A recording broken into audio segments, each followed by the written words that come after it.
What would you like to do if money were no object? How would you really enjoy spending your life? Welcome to the Datsusara podcast. If you say that getting the money is the most important thing, you will spend your life completely wasting your time. You'll be doing things you don't like doing in order to go on living, that is, to go on doing things you don't like doing. Yeah. All right. So we are live then. And welcome to my other podcast that was actually the bigger podcast. And I haven't done one of these for, oh man, I don't know, 6, 7 years. I don't know. Last time you retired to Greece. Yeah, pretty much. Kind of did for a while. I escaped to my old hometown and stopped training jiu-jitsu and took up golf for a long time and kind of got lazy and and then there were all the lockdowns and stuff and I got a little disillusioned with humanity for a minute, so I kind of disengaged a lot for a while. But I'm back, started training again. Then I was like, man, I got to get the old podcast going again. And I thought, who better to talk to than yourself, Mr. Akira the Don? How was it getting back into jiu-jitsu after spending 4 years playing golf? Well, actually, it was a total of it's more like an 8-year break completely. Yeah, if I added that. Yeah. So I stopped after I moved away from Portland. There really wasn't a jiu-jitsu gym when I moved back to sort of my hometown area, but I knew it'd be a great place for the kid to grow up. I missed my little town there, and I don't know. I was kind of re-engaging with something that my father and mother had moved us there a long time ago, and my father passed a while back, right about when our kid was about born, when Kira was born. And yeah, like I don't know, some of me I've had to re-engage. Like we didn't always have the best relationship, and somehow going back there was kind of like reappreciating everything that he had tried to do for me. And I was like, all right, I'm gonna bring up my kid here. And anyhow, so yeah, there was no jiu-jitsu gym. And I was kind of just, it was funny. And all of a sudden, my in-laws took me out to golf one time just for fun because they're Korean, so of course they golf. And and I was like, hey, this is kind of nice. Like actually, it's outside. I'm like, I'm not great at it. I absolutely suck at it, but I had a little bit of talent. I mean, enough to figure it out a little. So. And I could see how people got obsessed with it because, like jujitsu, you could spend a lifetime trying to master golf. You're not gonna, there's always gonna be more. It's it's the hardest sport I've ever done, actually, in a lot of ways. And so you can really, if you have a busy mind, you can keep it occupied with that. And at the same time, it's also very meditative. You can be out there and just, if you don't get upset easily, which I don't, I'm not one of those guys that would miss a shot and throw my club in the water. I don't care. I enjoyed the process. Even, I'd get frustrated, but that'd be about the worst of it. So if you can sit and enjoy it, it's a lot of fun. And I met some people that was kind of their whole mission with golf. So that was a lot of fun. But yeah, coming back to a hard combat sport again after that long away, it's a little bit difficult. I mean, there was definitely part of me that went, oh man, I better find a good gym because coming back, especially being older now, I'm 48 and I'm going, I really, really don't want to get hurt. And I was training for long enough. I trained for about 10 years before I stopped. And so I knew what to do to mostly avoid getting hurt, but it's always a thing. And if you get the wrong gym where you've got a bunch of people being, jackasses and they're letting off fresh people off the street without screening them well to come roll at you with open mat or something, somebody can hurt you real easy. You might get the better of them, but they might destroy your shoulder and you can't pick up your kid the next day. So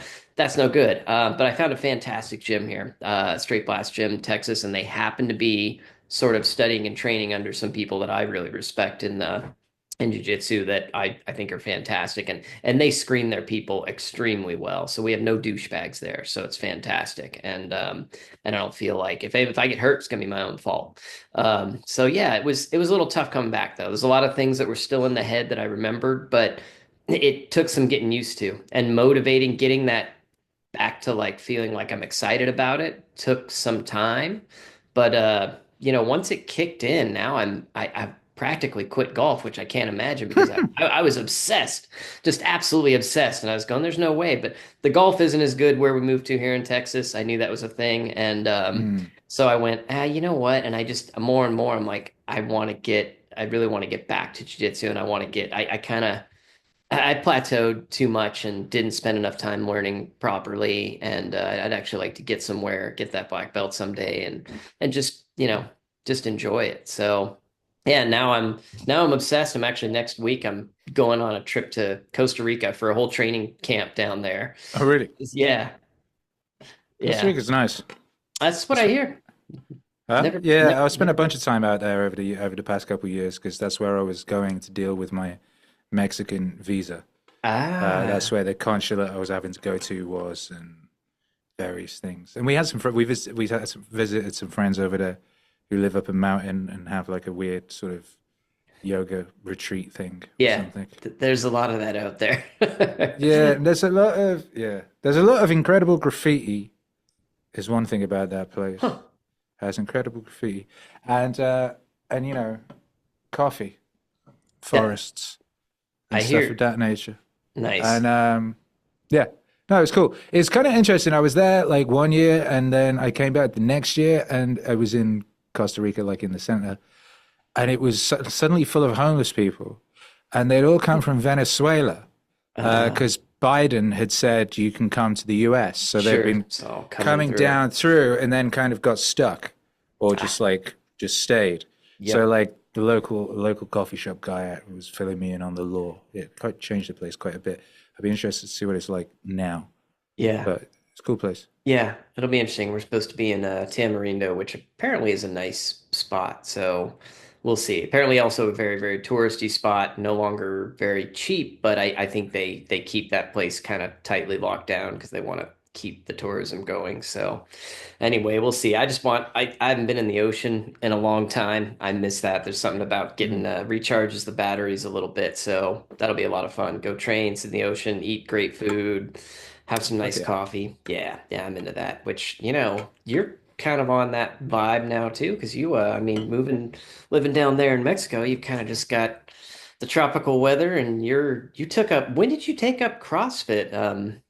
All this that was like, Just God, after I got here, like I hmm got here in May, I hmm think it was, yeah. and then by June we started off in, we just landed. Where did we go? I don't even remember what happened now. Where did we land? Cancun. We Ah, went to Cancun because I had to go somewhere to get my US visa. I'd got a new, you get like every 3 years on the O1.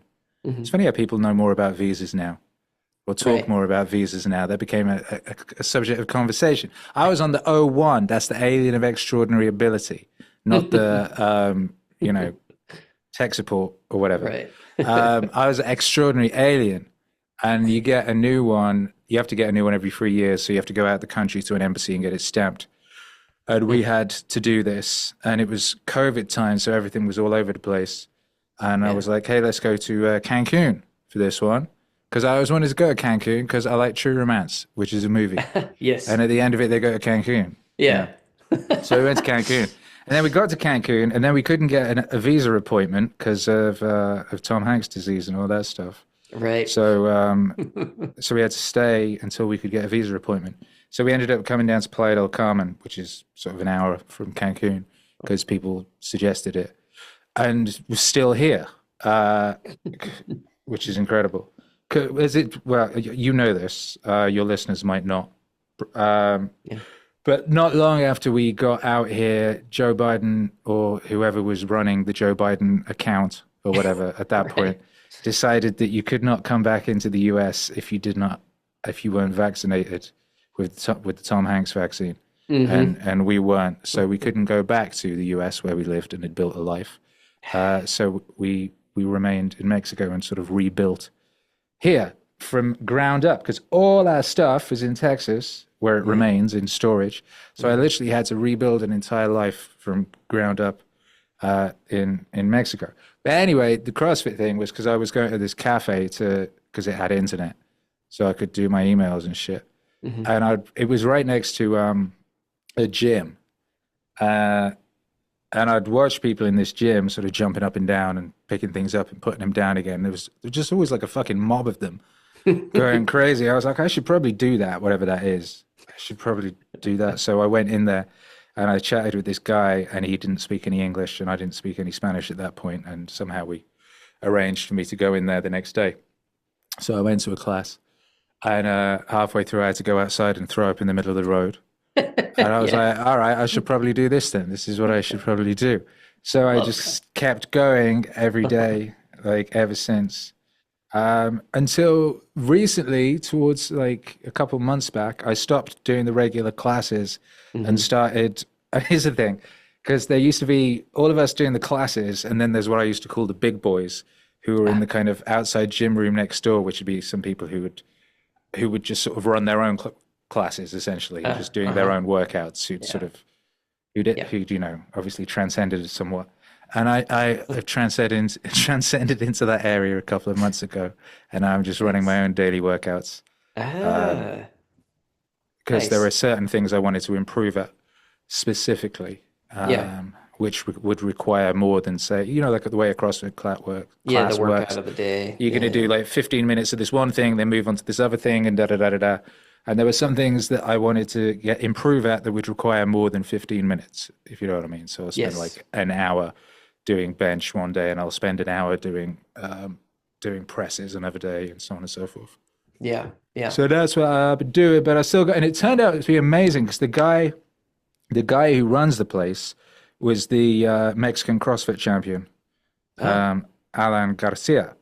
And it's basically him who ran that place, and his mum who ran the cafe, who we became Ah, friends with. yeah. So it was pretty much the best CrossFit gym I could possibly have walked into Yeah. on the whole continent.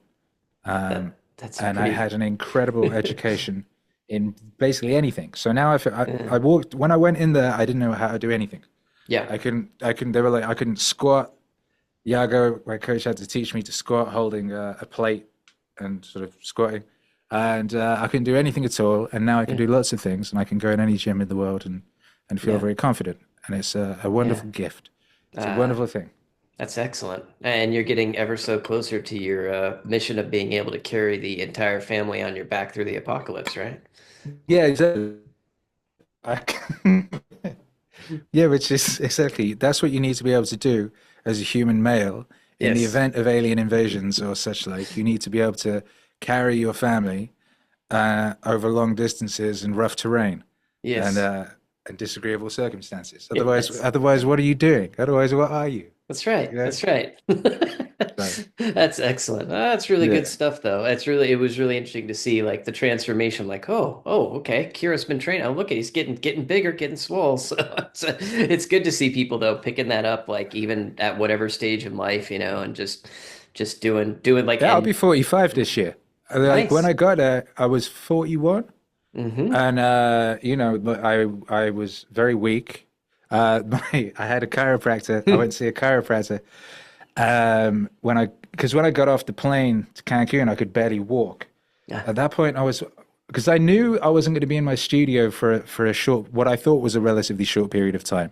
Yeah. So I was doing like 16-hour days in my studio in this gamer chair, getting I think it was which JBP wave was I working on at that point? I was simultaneously working on a bunch of stuff, but it was the Aesthetic album, I believe. Okay. Yep. And when I got off the plane, I couldn't fucking walk, and I had like some pinched sciatic nerve Uh-huh. thing. And I went to Yep. see a chiropractor, and he was like chucking me around. And at one point, he had me up against the wall in a weird sort of hug, and he goes, you are like the British word for that British word fortnight, 2 week.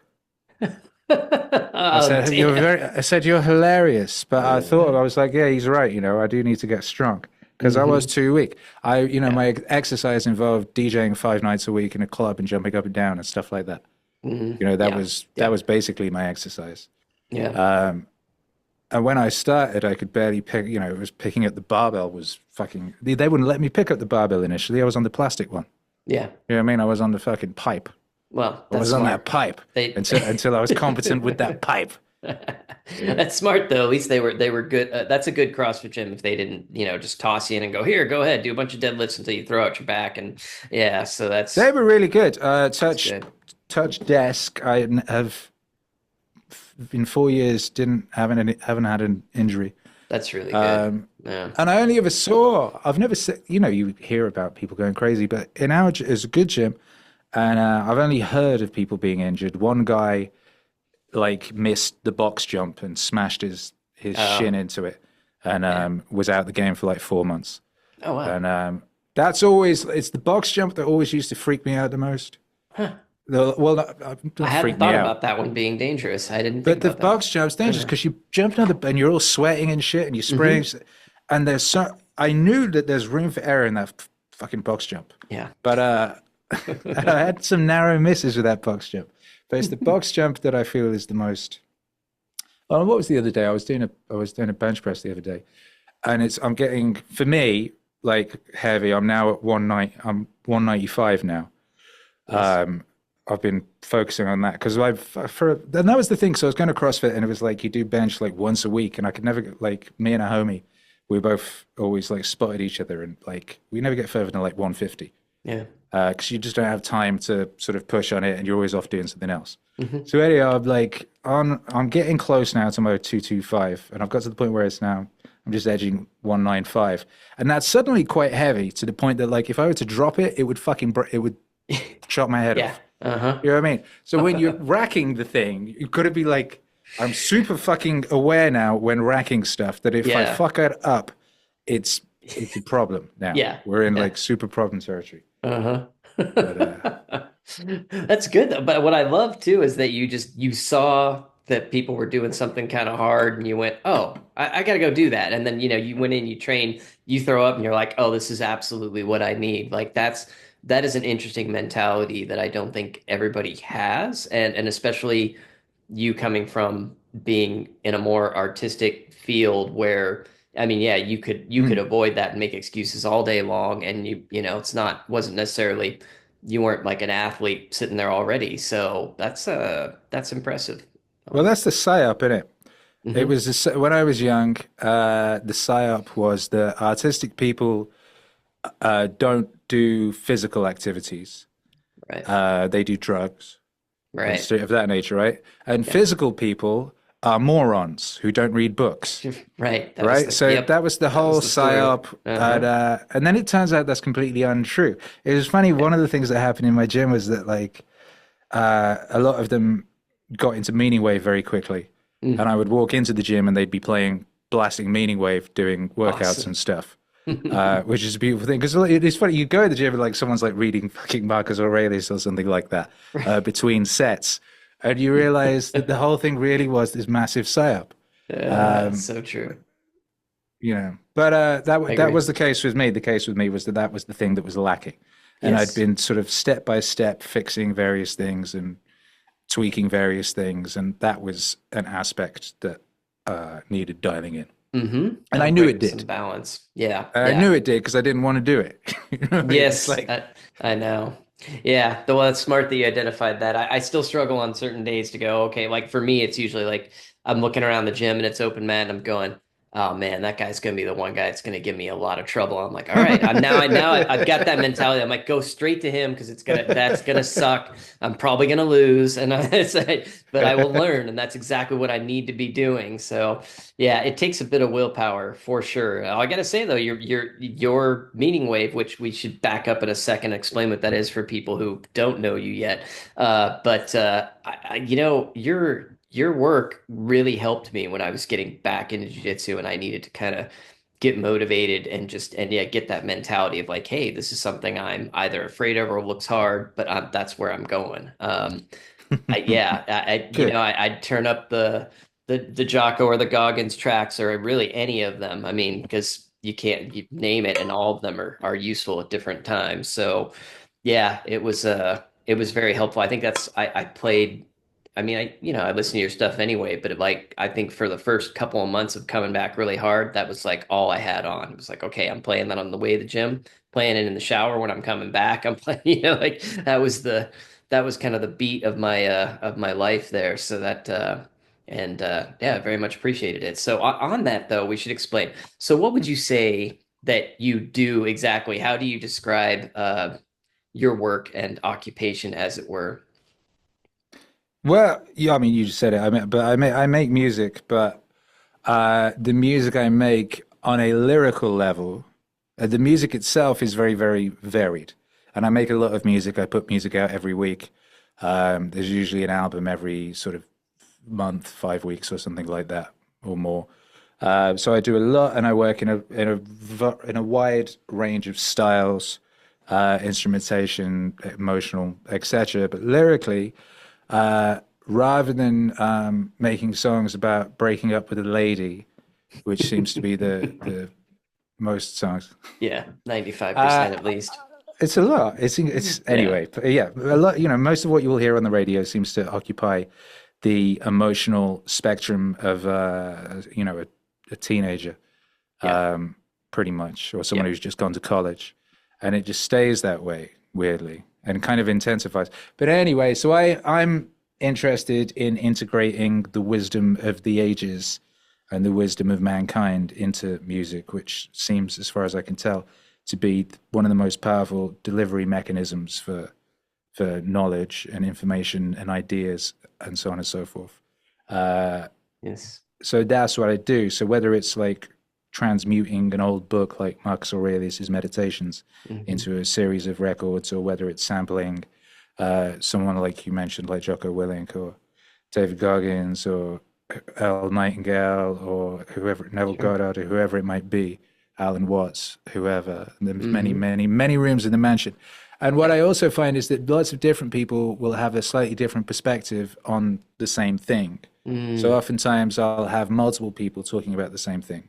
Yeah. With the idea of a sort of full 360 view of the thing via these various viewpoints.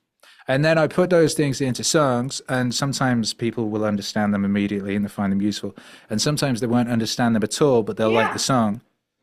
Hello. And they'll just listen to it for 3 years until they understand it. Yes. Yeah. You want to say hi real quick, Kira? Podcast is on. Real quick. You say hi. Podcast time. Kira, you know it, Kira. Say hi. Yo, what's up? Bloody hell, you got big. He said you got big. Wow. All right. Thanks. Yeah, they grow up quick, right? Yeah. Don't they do that? Yeah, Good she used Lord. to sit and watch all the streams you were doing, especially during the lockdown days and whatnot. I remember well. Yep, this was a lot of fun. Well. But man, what gave you the idea of doing that, of integrating the philosophy and those influences? I mean, because were you doing DJ work without that previously? Yeah, exactly. Mm-hmm. And I always had that aspect in my music. I was doing rap records back in sort of 2000 era.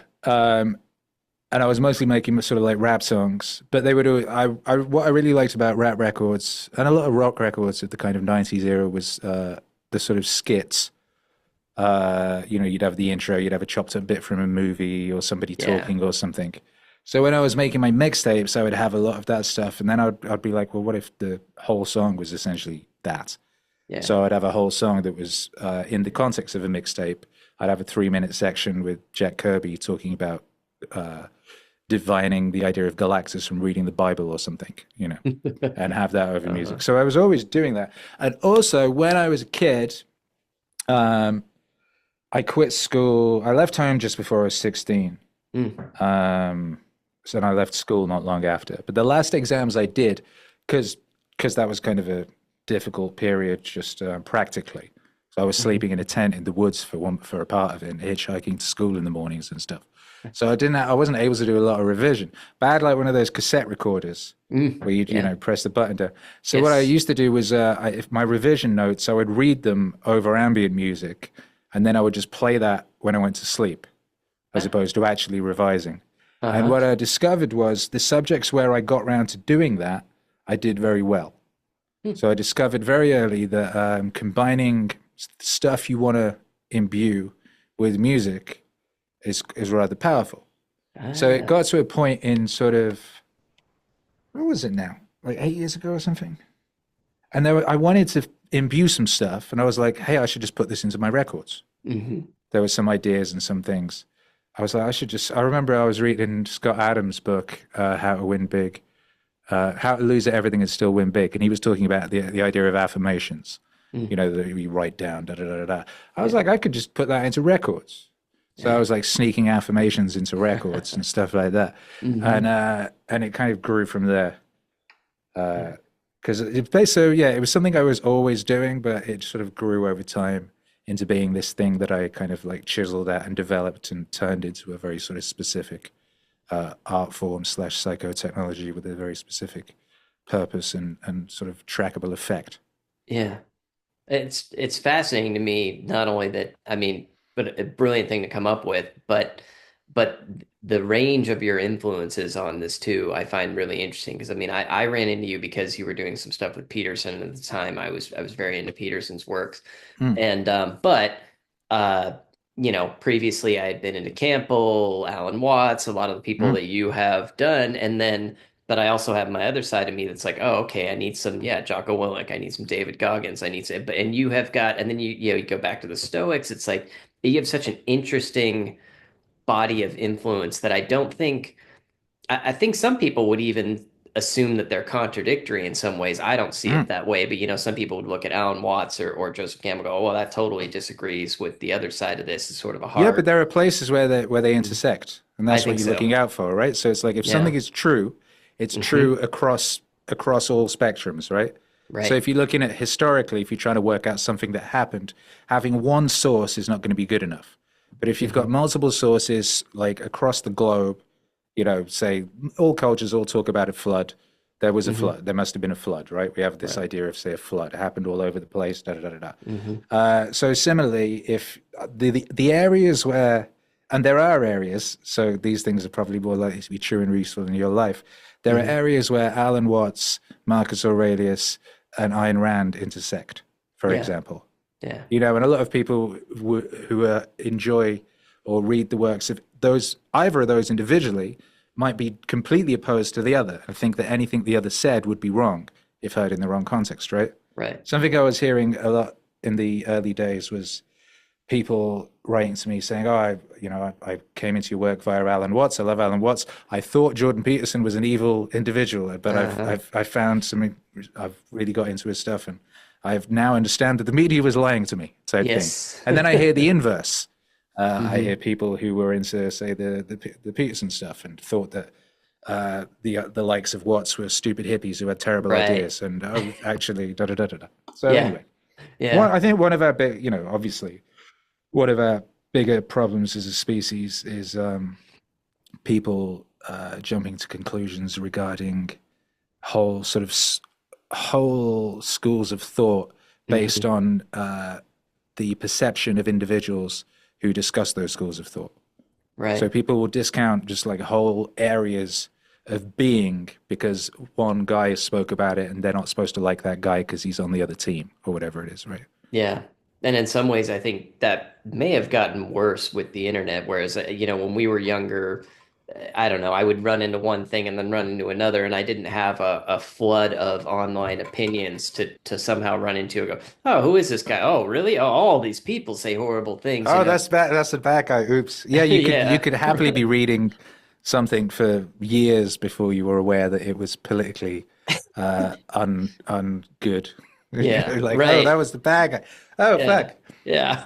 Yeah. Yeah. It can be more challenging, I think, these days for people to open themselves up to that. But I think it's so great that the way that you're doing it, like I said, there's probably a lot of people who, yeah, started with one and then went, oh, okay, wait a second. He's got these tracks featuring other people, other thinkers, and then it opens them up to that because of the way that you're doing things. It's so much more approachable, and it's like, well, how can you be upset about this? You know, this music track with this other philosopher. It's, I don't know, it's just, I think it breaks through a lot of that, which is it's And a a lot of very these things, these ideas build upon each other. So if you hear one record, that'll give you a level of understanding about something. That Mhm. means when you hear another record, you will have a greater level of capacity for understanding it on a deeper level. You Yeah, know. So the things, absolutely. they things like work like Lego bricks Yeah, in the building of the Grand Cathedral. And yeah. you know, you can build if you've got a Lego set, you can build 1,000 things with it. You know, you Hmm. can't just removing, not having one of the bricks doesn't mean you can't build something. You can still build something, but then when you have that purple brick, then you can build that thing and da da da da. Yeah. And as it grows and it's growing, it's cool. I've just launched Meaningwave TV in the past week, which is something I've been wanting to do for a while, which is like just 24-hour live streaming of the music video catalog, which That is is about great. sort of like about 300 music videos, but then there's a bunch of various mixes and hours and hours and hours of mixes and other tracks, and there's like going on 700 individual tracks in the Meaningwave universe at this point. Yeah. You are Uh, extremely prolific. I mean, it amazes me. I think when I first found you, I thought, oh, well, this, could just be, oh, this guy did some tracks for Jordan Peterson. The guy's going to get popular, probably disappear in a year. It was just a little thing or something. But then you start looking into your work and it's like, oh, well, no, he's still going. And even, today, it's like every time I open up my email, I'm thinking there's a 50-50 chance there's a new track out. So that's impressive. I mean, what keeps you motivated and really working? And is there something, particular well, there's so much to drive? do. Yeah. I mean, like I said, if what one is trying to do is integrate the wealth of human wisdom into music, thus Yeah. that people may achieve their potential in this lifetime and be able to download ideas almost like Keanu in The Matrix saying, I know Kung Fu. Uh, well, then there's a lot to do. Yes. Because, while, you know,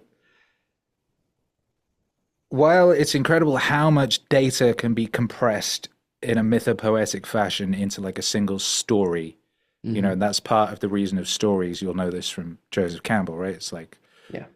and Peter, like early Peterson used to talk about all this stuff. Yeah. Did.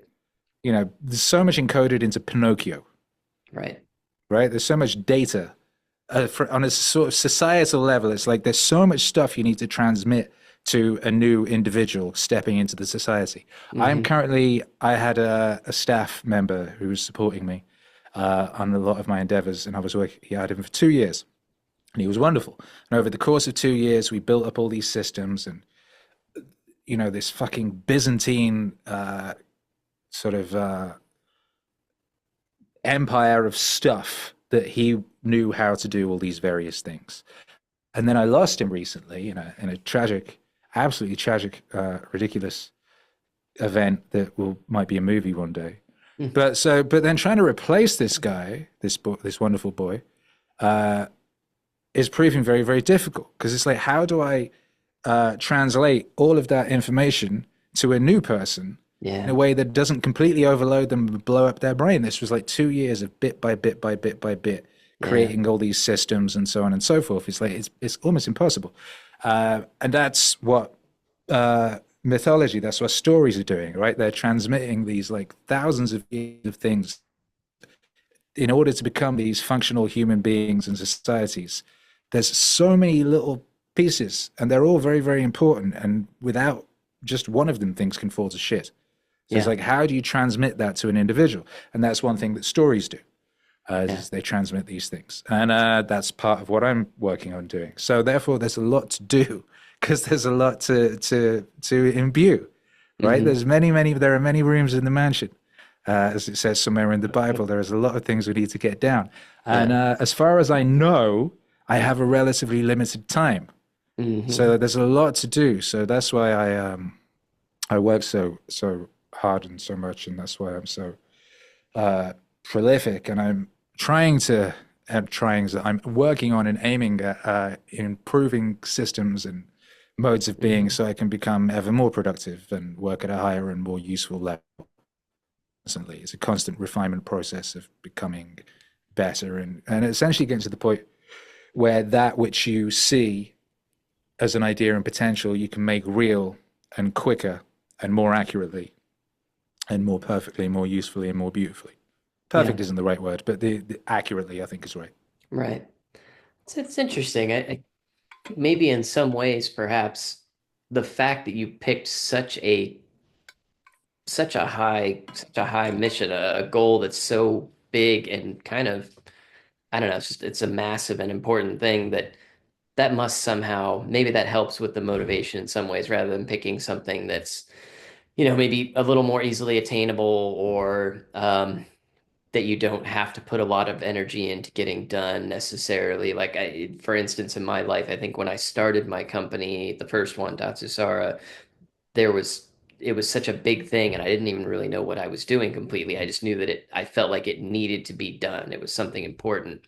But Mm. as I found myself struggling in years past, it's coming back around now. But I had a lot of time where I kind of struggled because I I got to a point where I had more or less, um, I didn't master anything, but I got to a point where things would run themselves, where I kind of went, oh, this is like the Tim Ferriss 4 Hour Work Week dream of, well, I've made this thing and I could disappear for 2 weeks. It'll still run itself. I still get, my paycheck for myself, and I could go and, rest on my laurels a little bit. But that all became a problem because at some point I went, well, I don't really have to get up and do anything necessarily. It's like, because as soon as the passion of like, oh, I've got this great thing I've got to do, it's like, or do I really want to get up? And I started getting bogged down in the not so fun parts of the job and losing sight of the bigger mission. And I've had to recently sort of come back and go, okay, there is still a bigger mission, and I was slacking off, and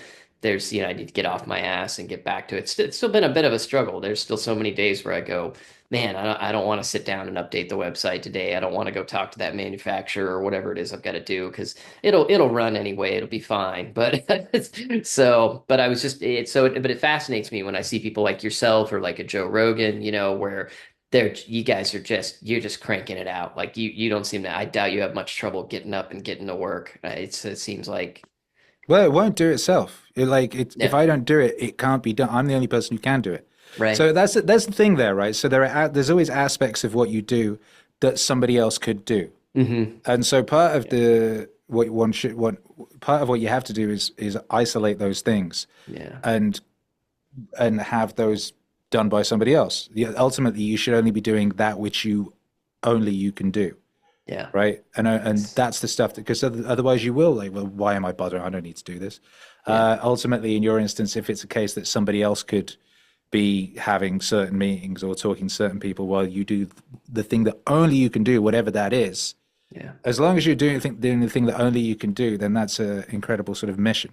Because without you, it can't be done, Right. right? So therefore, you have to do it, Yes. right? It's Yeah. like it's non-negotiable. It's that whole idea that like, which I think about a lot, that everybody does have everyone is there are certain things that only you can do because only you've had your life experience and only you have your very specific skill set and life experience combined. Literally impossible for anyone else to do that, or even an AI to synthesize without completely living your whole life, right?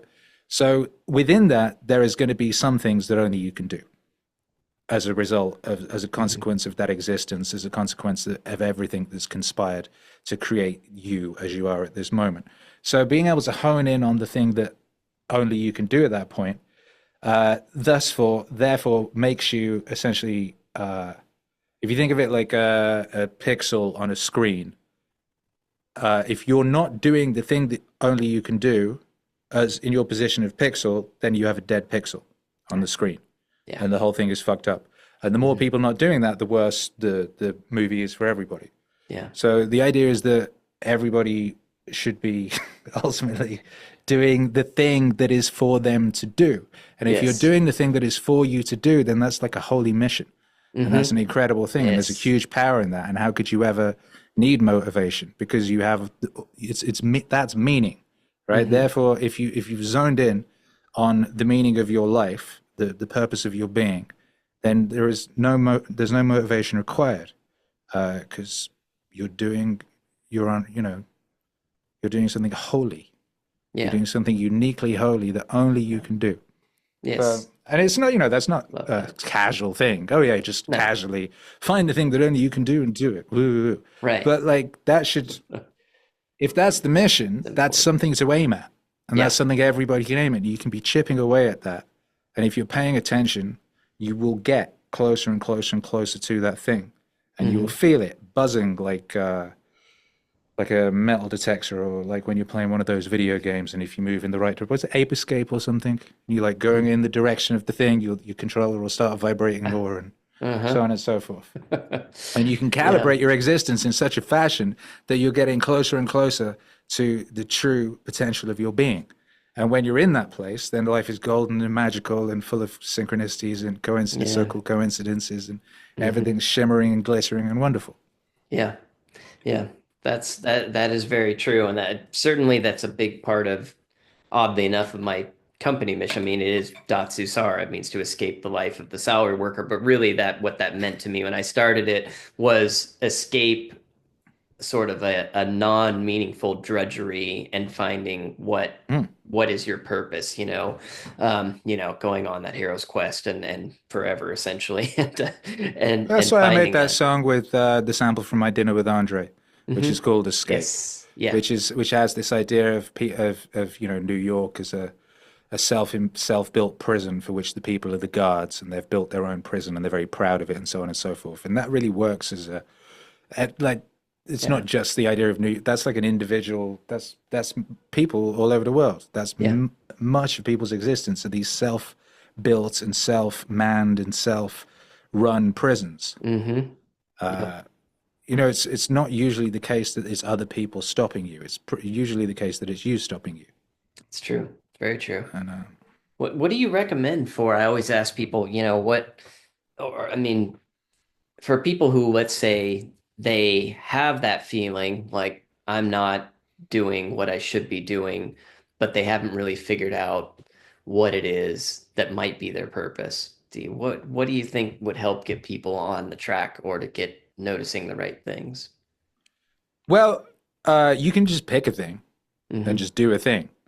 Or you could look back over your life and look at periods where things seem to glitter. And most of that usually happens for people when they're young. So maybe if you have parents or there were people around you at that point, you might ask them, what was it that used to make me light up? Where did I, what was it maybe I was doing? Because maybe you never noticed, but other people did. And failing that, you can always just pick, like I said, just pick a thing and go all in on a thing. Just a thing. Just the actual act of just doing something. And it's because you chose to.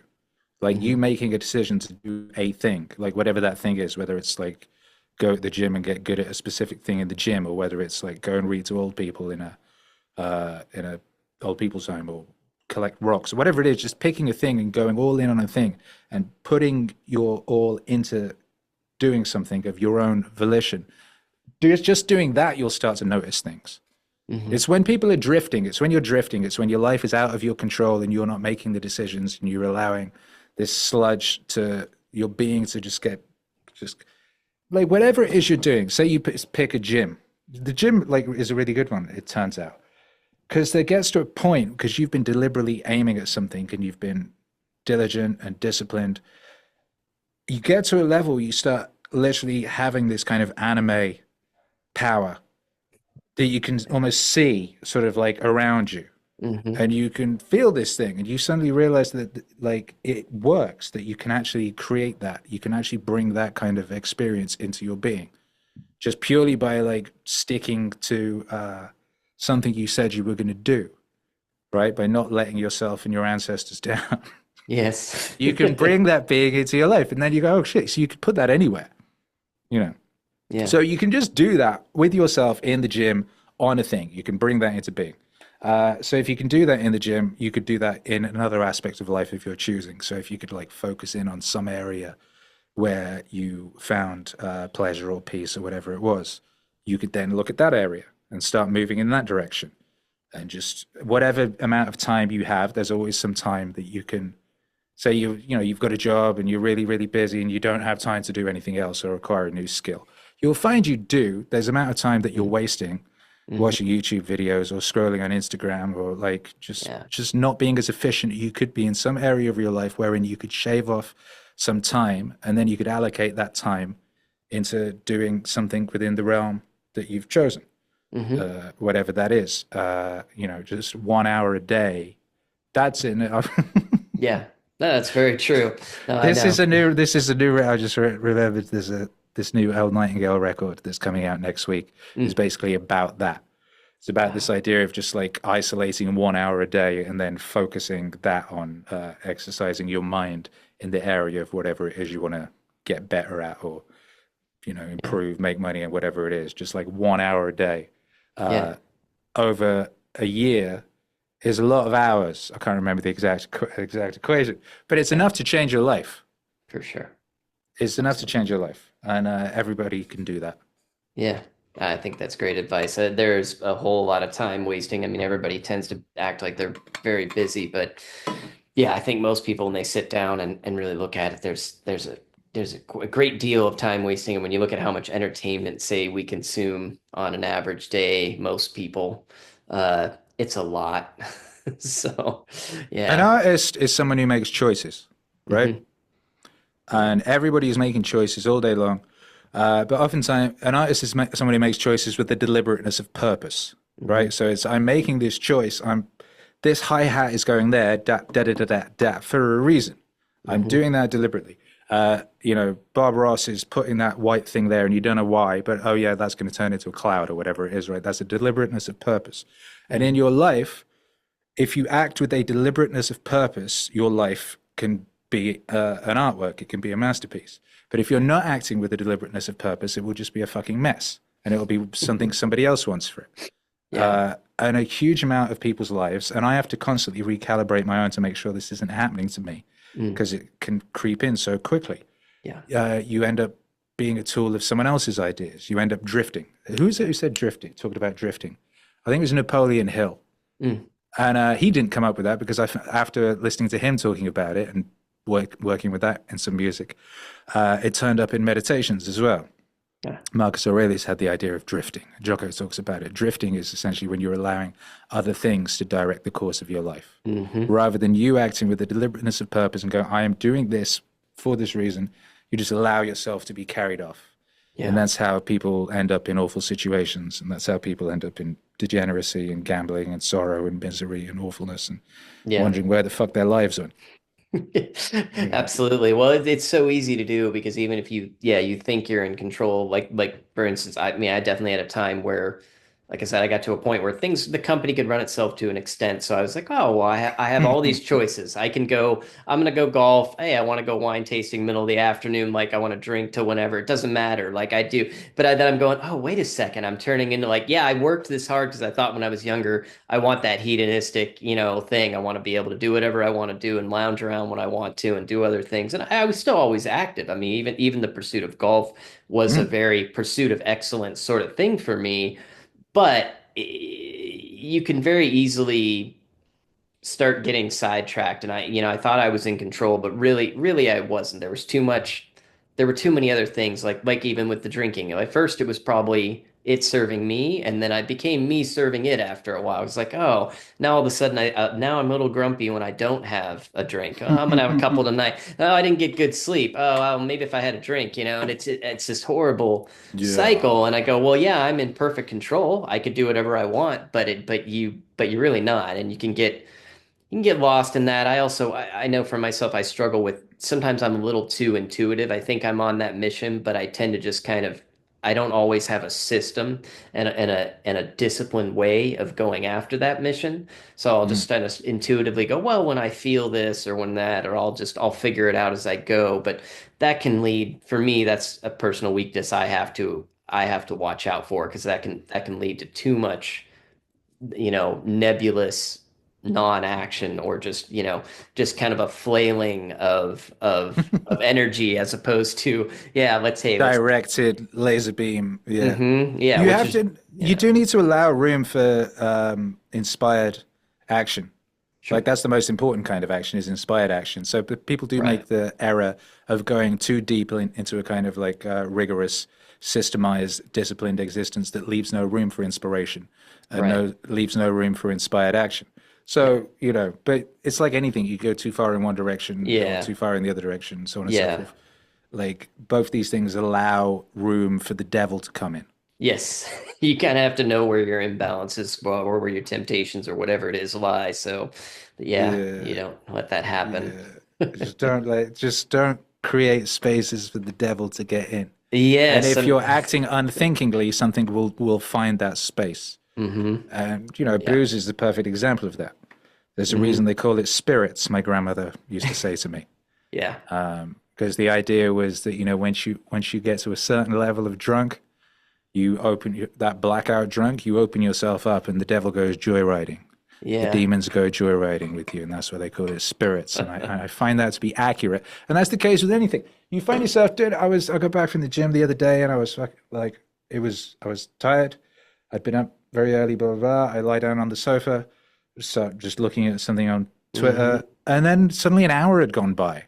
Yeah. And I'd just fallen into a weird little hole and allowed just an hour. I was not acting with the deliberateness of purpose. My life was not a masterpiece in that moment. I just allowed an hour to just sink into nothingness. It was like, and people do that, whole lives go that way. Oh yeah. Years go that way. I see it all the time. Yeah. And I think it can be harder. And the more you let that happen, I find the harder it is to dig yourself back out. Yeah, well, that's because momentum is constant and it only goes in one direction. So if your momentum is going into the hole, then into the hole you go and into the void you go. And all of that momentum will push you deeper and deeper and deeper. Yeah. And so you have to reverse that. And it's really difficult to reverse that. But then once you get going in the other direction, it's amazing. If the momentum is powering you towards your aim or towards that glorious, infinite, ultimate potential version of you that exists, as surely as Michelangelo's David existed in that rock until that motherfucker came along and chipped it out. If you allow your momentum to push you in that direction, then shit can become amazing. It's like in Sonic and Sega All-Stars Racing, when you get the All-Star and you don't even have to steer very much. You just just going in the right direction. You know what I mean? Very true. But yeah, it's terrifying. Yeah, it is. Yeah, that's true. Yeah, no, it can be a lot. There's these forces are real and they're powerful, and there are demons just lurking out there, and you can't see them because you can't see such things because you're a limited human beast. You're a glorious thing, but you are currently in this aspect, in this avatar, and they're fucking out there, and they're just waiting for any opportunities to go joyriding with your shit. Yeah. Because you've got a body. You have this incredible 3D hologram avatar, and they don't. They want your shit. They want to go joyriding in you, and you must act with a deliberateness of purpose. Otherwise, they'll be running around doing awful things with the glory that is you. That's right. Fucked up shit. No, it's very true, and you're right in that it's interesting how when you're on that right mission and you're going in the right actions, things do line up, and there, like you said, synchronicities, other things. It's almost it's like a little psychedelic journey in its own little special way, but or a godlike alignment. I know there's something very interesting about it. Do you know what happened? This synchronicity is a signpost. I always say this, and people don't necessarily understand what I mean. But synchronicity is a signpost that you are on that correct path. Muhammad Ali, not Muhammad Ali, it was Malcolm X who used to say, when that happened to him, he was walking with Allah. Grant Morrison, Chaos Magician comic book writer, would say that that's like, to become a true Chaos Magician, you have to be able to recognize such synchronicities, and then more of them will come into your life the more powerful you get, so on and so forth. Lots of people say the same thing in different ways. Sure. This week, my son was doing homeschool, and he'd got to the end. There's a period at the end of it on a certain day where he can like watch something and is in the area of what he's doing, and it could be a bit exploratory, and then he can kind of say what he thinks about it, critical thinking, and da da da da. Anyway, that resulted in him putting on a Graham Hancock episode for the first time ever, and he watched an episode of a Graham Hancock show, and as that happened, Graham Hancock, who I made an album sampling 3 years ago, which I got his permission from at the time, and then I didn't hear from for ages. He suddenly got very busy with making Netflix shows and stuff. As young Hercules is watching this show, Graham Hancock decides to go on Twitter and tweet, I want to thank Akira the Don for making these amazing sequence of videos with my stuff, and I'm going to be posting these all week, and you should all go look at them. Oh, cool. And completely unrelated, obviously, but completely related. At the same time, Meaningwave TV, some people in the chat were complaining that the same videos kept playing over and over, and that the shuffle wasn't doing its proper job. And what were those videos? They were those Graham Hancock videos. Interesting. So that was just Tuesday's ridiculous, improbable, mathematically impossible synchronicity for that morning. I love that. There are many more of them all the time. Yeah. Did you ever read any Robert Anton Wilson? Just out of course. Okay. So one of the things I often say to people, they're like, I've been saying all along, Meaningwave is leading to Raw. So like one of the things Meaningwave is doing is working up to introducing Robert Anton Wilson and some of his work in a way that is wonderful and makes sense. And it's kind of a loop because I was quite influenced by the KLF. And the KLF were a British sort of rave pop experimental art pop group project that was heavily inspired by the Illuminatus trilogy. They called themselves the Nice. Justified Agents of Moo Moo and used a lot of that Illuminatus iconography. I love it. That's funny. I wondered. I meant to ask you about him, so I was like, he must know about about old Raw. I have a little bit of a connection with him in some ways too. I mean, I met him a few times, of course, back in the day, but it was funny Oh, because wow. we'd go to these like little. I remember me and my first wife went to a tiny little like occult bookstore because he was giving a talk, and I almost felt bad for the guy because there were maybe 12 of us there, some real odd characters, and but he gave his talk, he did his thing, and he was always a good guy, and but he had a friend named Antra Ali, who's also an author.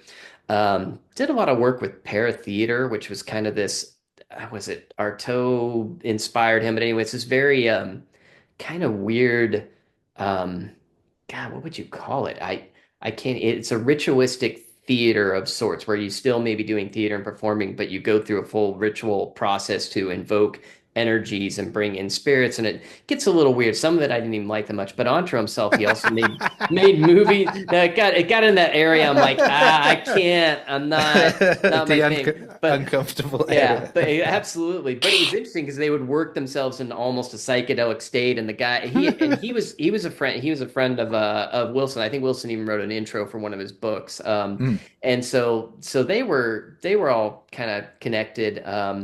And Antra was a really interesting guy. He passed recently, unfortunately, but a really good dude and an interesting thinker in his own way. Wrote a lot of good books.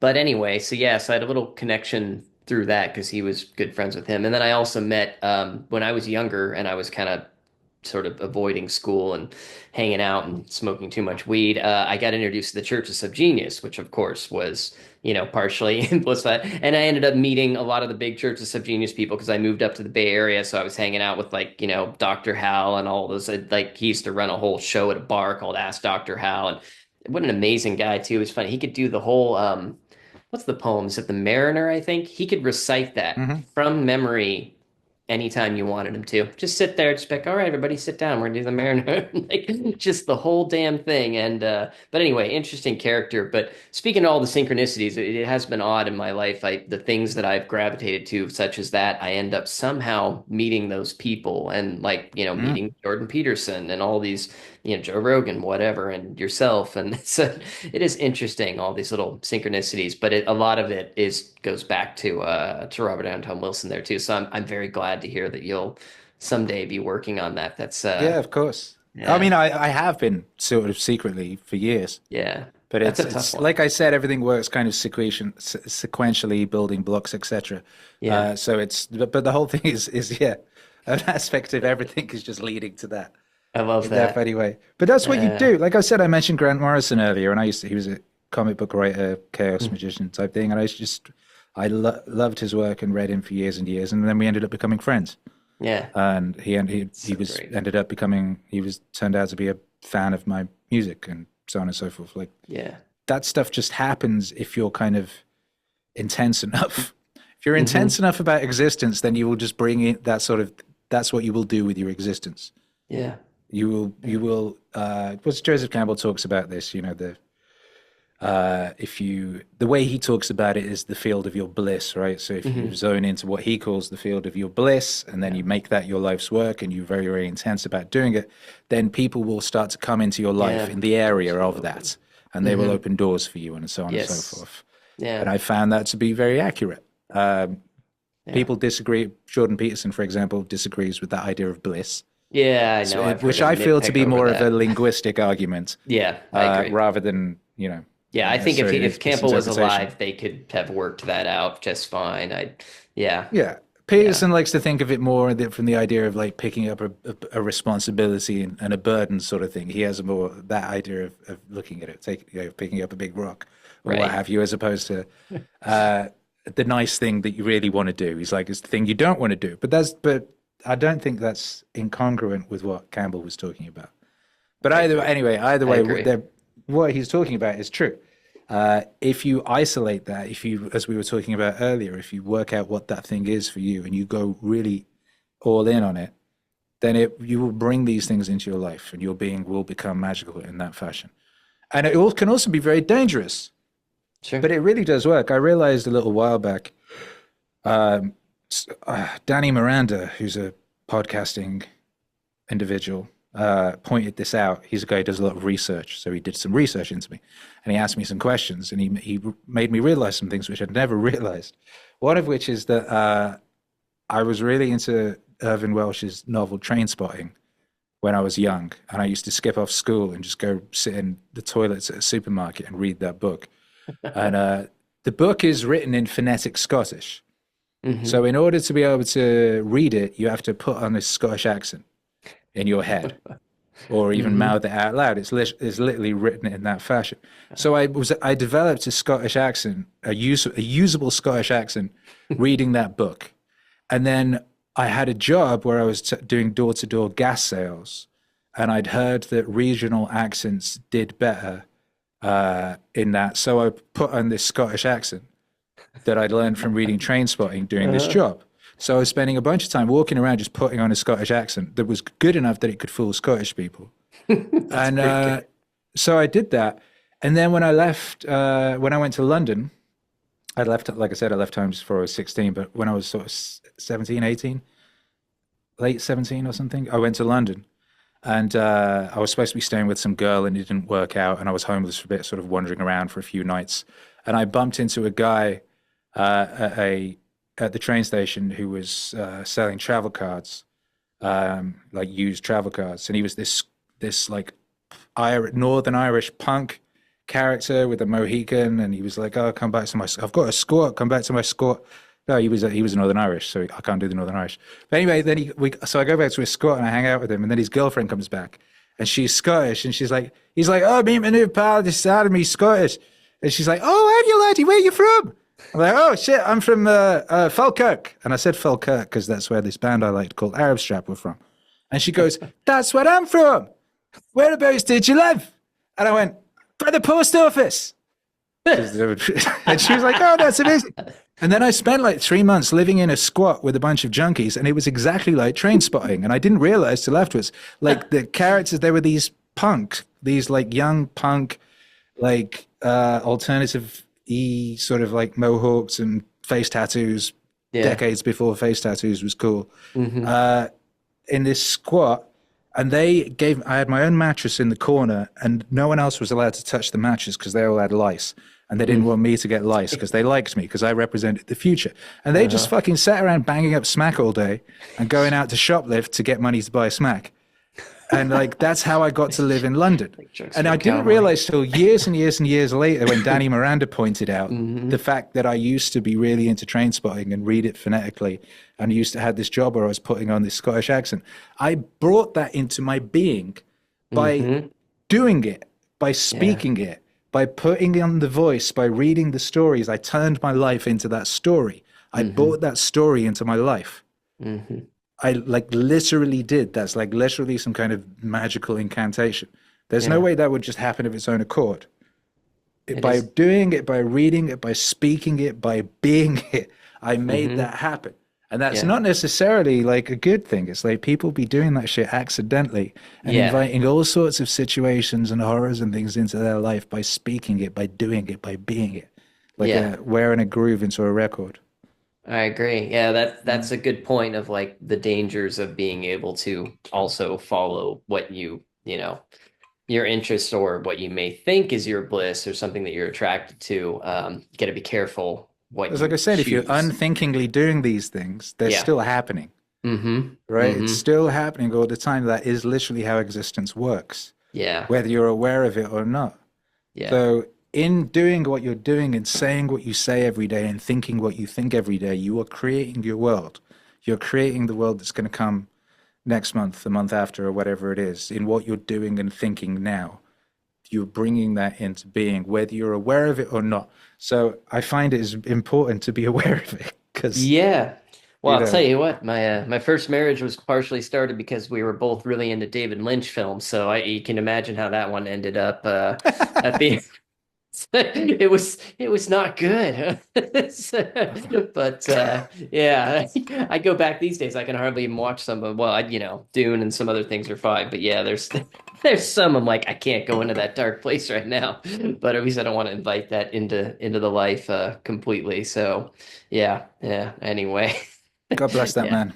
Oh yeah, no, he did. I Did some realized fantastic when I work. was in, yeah, no, but another amazing person who was able to see things Yeah, in a way that other people couldn't, but they were yeah. real. I was Oh in yeah, Mulholland Drive in 2005 making an album, yeah. and I was staying in a converted Masonic lodge, working with a wonderful man called Danny Saber.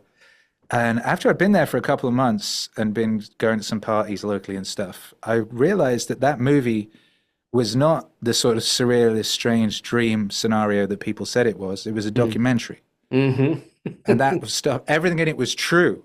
And Yeah. I remember years and years later seeing him talking about the fact that cinema is a language, and that's what he considers it. And there are things that you can say with cinema that you cannot say with words, Mm. and Yeah. that's what he's doing. There are Yeah. things that can be, and this is something I've always thought and realized about music.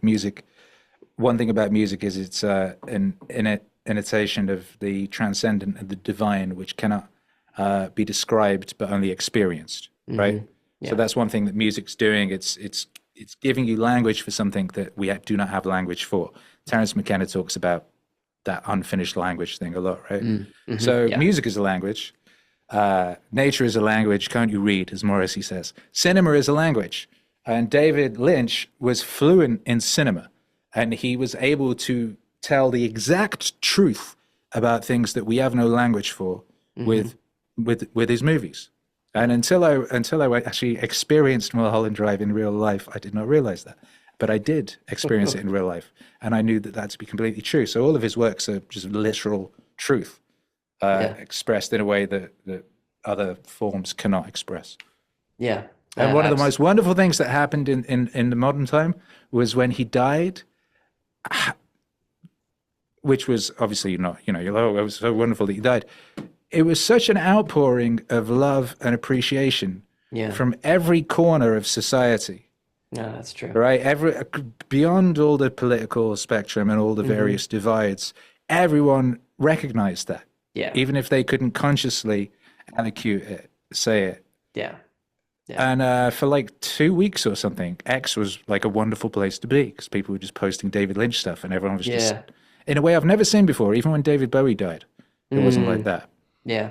That's true. It's interesting to see he had more of a touch on people than I even realized when that happened. 'Cause sometimes I would think, it's mostly just us kind of film nerds that care, but Hmm. no, he did got to a lot of people. So it's He good made stuff. he made pop culture. He worked in real pop culture. Hmm. Like he made big TV show.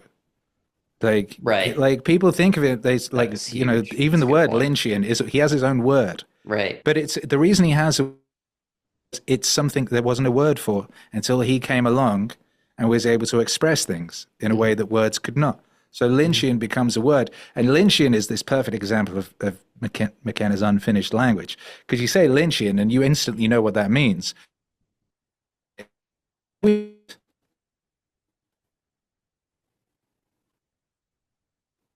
Uh-oh. Hold on, I'm getting some technical difficulties. You froze up on me. Oh, wait.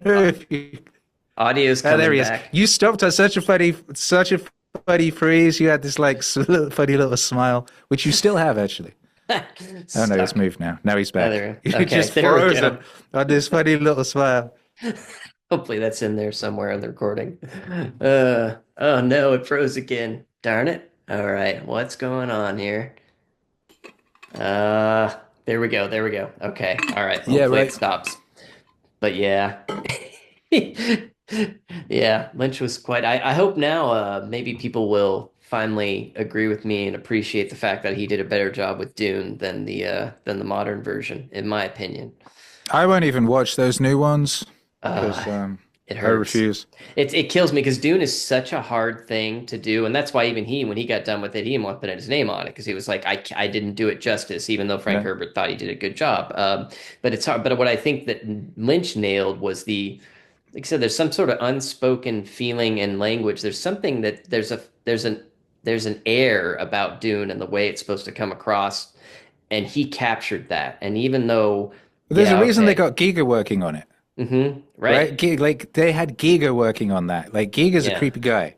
There's yeah, a reason that you get Giga in there for a very specific thing. Giga's another one of these geniuses who yeah, captured something that language had not been able to capture.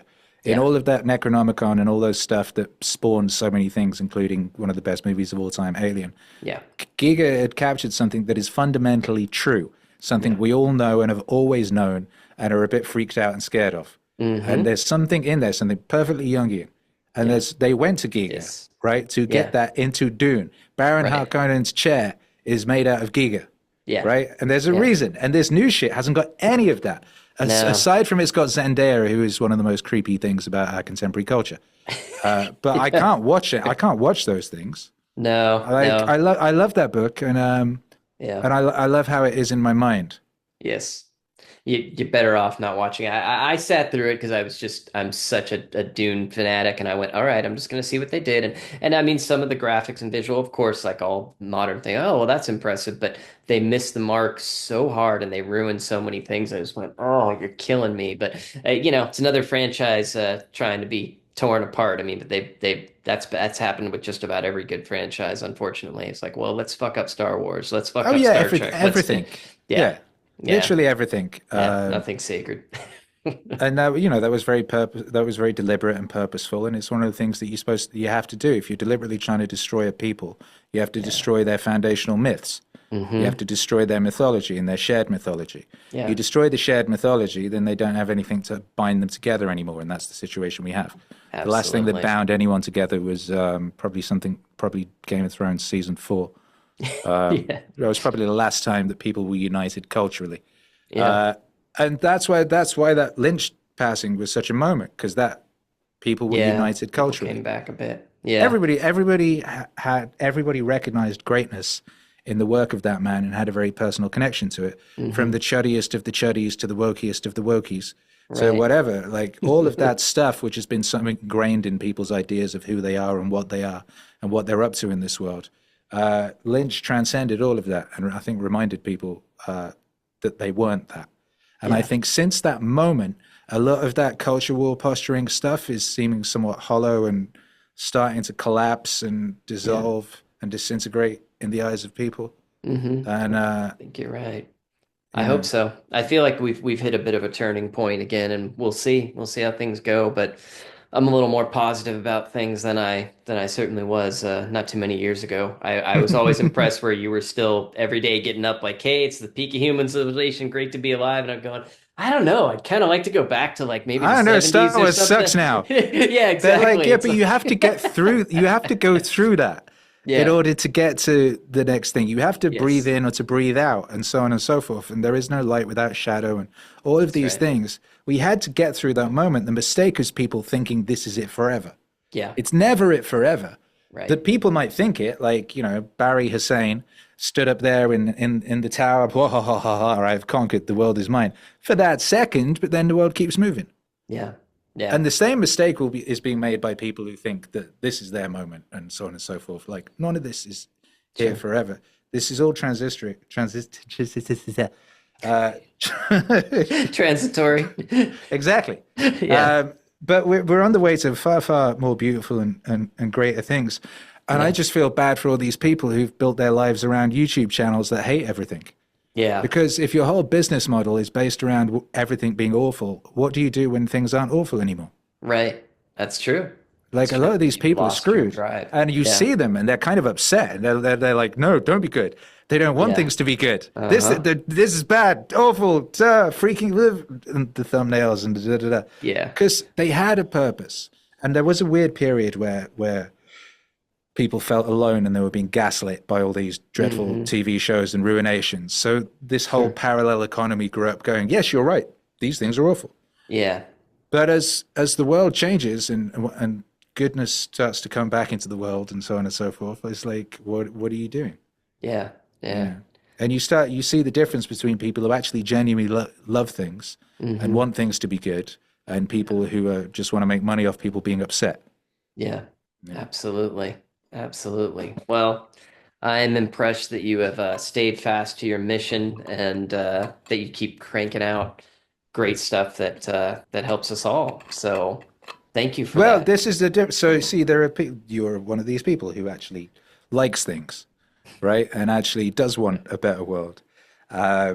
There are people who don't actually like things and they just, and they're, as the political pendulum swings, you're going to see a return. For so long now it's been. I'd never thought I'd live to see. Was it John Lydon? I'd never thought I'd live to see the day when the left wing are censoring people and the right wing are Right. the rebellious ones. Well, it's going back in Yeah. the other direction now, and Sure. almost immediately a large swathe of the self-identified right wing start demanding censorship and start demanding uh, Right. things be changed in their area because it's for a lot of people it's just about power. Yeah. You Yeah. know. Yeah. So now it's going to be a kind of important and interesting time where you get to see Yeah. who people really are and what's really going on. Yeah. Absolutely. Well,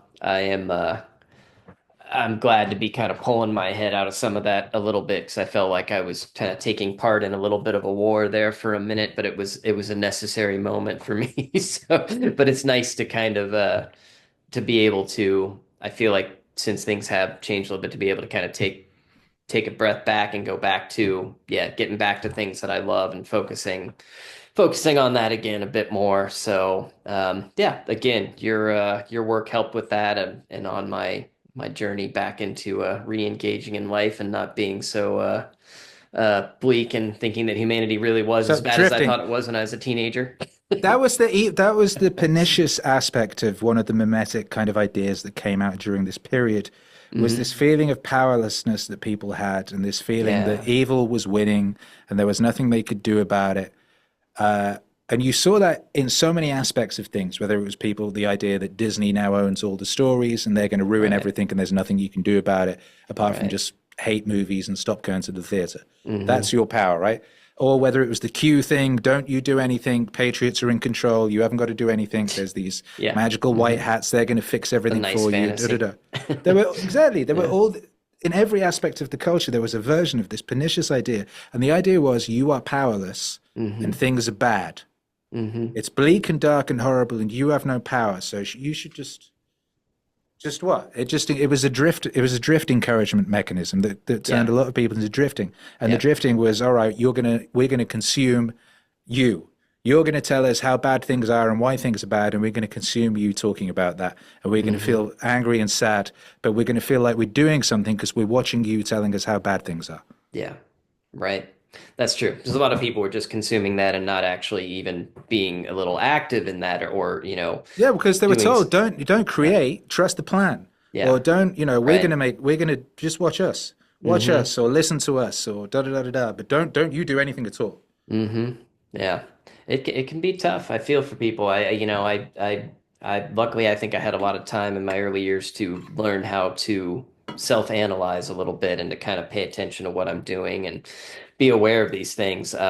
So I tried to keep myself from losing sight of the bigger picture or the the final mission, as it were, and whatnot, and just kind of hunkered down in some manner. Got But good at yeah, golf.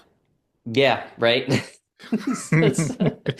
Sometimes that really helped. Yeah, in some strange way, that was a holy mission in itself. So, but It can yeah. be. Things like that really Oh, can be. absolutely. Yeah, you can find ways. So got me through in a lot of ways. But yeah, it was good to know though there were people like yourself still out there, still doing the on the mission, doing the work, and knowing that, as alone and bleak as things might have felt, people were still moving on and keeping it going. So good kudos to you. Good work. Yeah, you too. You Thank too. you. Do my best. I could do a lot more. I I've been slacking off way too hard, but that's what happens when you know, grow up inspired by the subgenius there. Trying a little too much slack. You gotta watch it. Yeah, exactly. Yep. That's the constant battle. That's the constant oscillation. Yeah. That's why I put out. That's what I put out, like that Watts record where he's like the how to be a better person. At the same time, I put out the Peterson one about becoming a better person. Yeah. So you had Watts on one side going, well, why even? But why do you want to be a better person?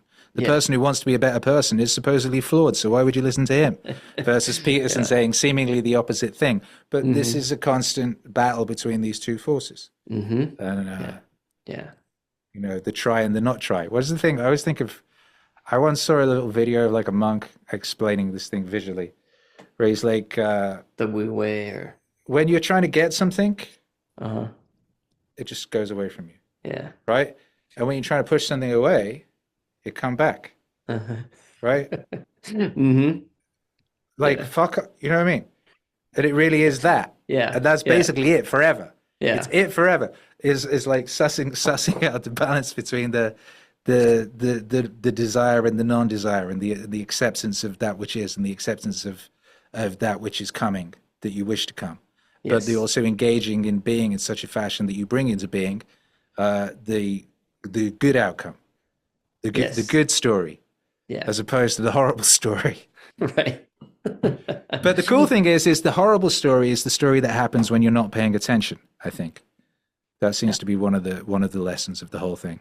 So as you were talking about the awareness aspect of it, the paying attention. Yeah. In doing so, you're already winning. Yeah. Yeah. Absolutely critical. Good stuff. Well, I could talk to you forever on all this stuff, but we will wrap it up for now for the sake of people's attention spans, which are already rather short. But That was very concise. We went from golf to golf and golf again, back to golf. Yeah, it's a good little circle there. Well, it was great to talk to you. Hang around for a minute, and thank you for being on. And thanks again for all your work. Good stuff. Oh, and people want to find you. Obviously, type in your name probably pretty much anywhere, but anywhere in particular you like them to end up.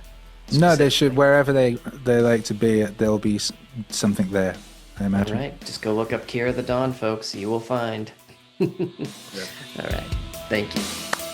Well, better to have a short life that is full of what you like doing than a long life spent in a miserable way.